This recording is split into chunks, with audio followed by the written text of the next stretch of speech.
आता आज आपण काय शब्द कुडी उभं आणि आडवा शब्द बसला पाहिजे. आता इथं कुठला शब्द आहे? ही शब्द कोणचा आहे? क. क. मग आता इथं क शब्द मध्ये इथं कुठला शब्द येत आहे? माकड.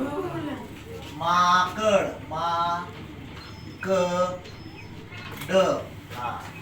आता क शब्द मध्ये हिथं आणि हिथं कुठला शब्द येईल?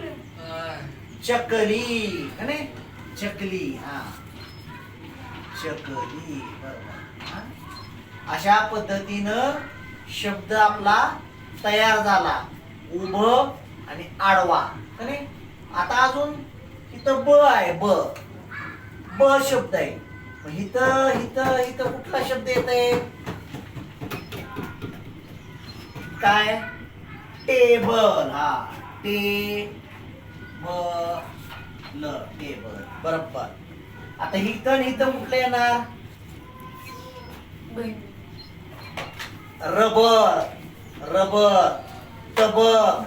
तबक पण येणार. बरोबर आहे. रबर पण येणार आणि तबक पण येणार. दोन्ही येणार. बरोबर आहे. असे शब्द उभे आणि आडवे दोन्ही येणार. बरोबर आहे की नाही? आता अजून आपलं काय? कच झालं, बच झालं. आता गच एक बघू आपण. गच. आता गच हिथं हिथं हिथं ग मध्ये शब्द असलेला कुठलं नाव? मगर. मगर. बरोबर आहे. मगर. मगर. आता इथं काय येते? कोणचं? दत्त. शंकर. ग कुठे येत? मोगरा. फूल. मोगरा. मोगरा. बरोबर. अशा पद्धतीने आपल्याला शब्द कोडी एखादा शब्द घेतला की त्याच्या उभ्या आणि आडव्या अशा दोन्ही पद्धतीने शब्द.